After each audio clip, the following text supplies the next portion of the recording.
we're gonna dive into casual dating, casual hookups, and I kind of want to hear what your experience has been with dating. Well, I mean, I know you're a married man. It's like, yeah, it's kind of, I mean, I dated a lot. I mean, yes, you know, I've been married for 10 years. I've been with my husband for 13.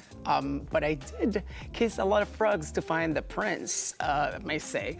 I snuck out. I had a fake passport ID. So I was able to go to like different clubs and meet people. Also, I'm talking about like, you know, like, okay, I'm gonna say it, like 90s, 2000s and everything, where there was like, it was still like, you know, you'd go out to bars and places and meet people. But you tell me about your dating.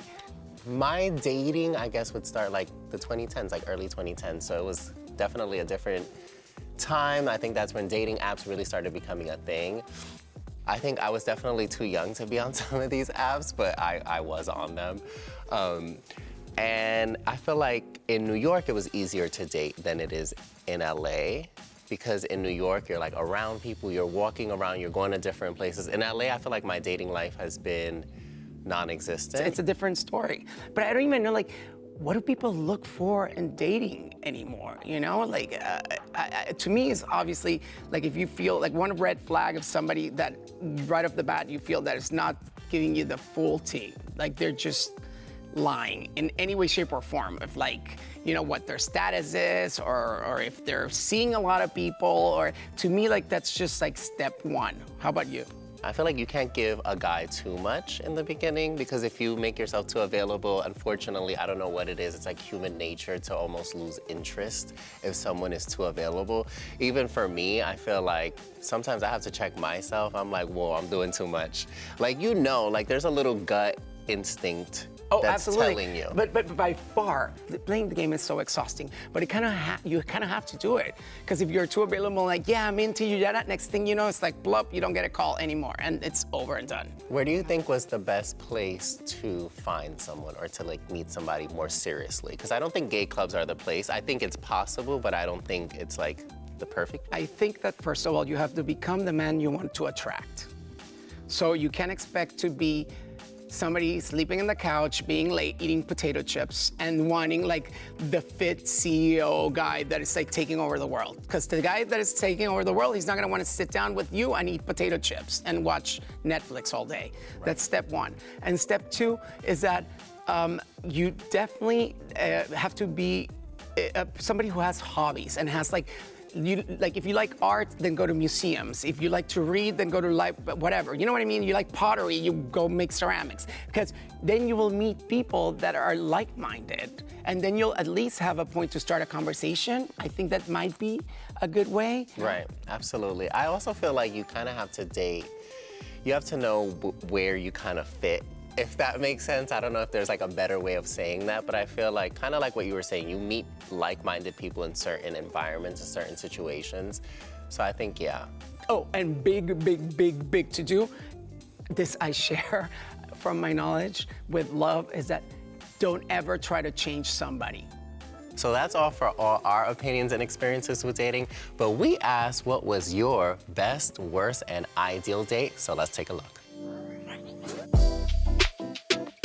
My best first date was a summer I spent in New York. I met this lovely person, and I learned halfway through the date that they had a motorcycle waiting outside, and I got to ride on the back of it.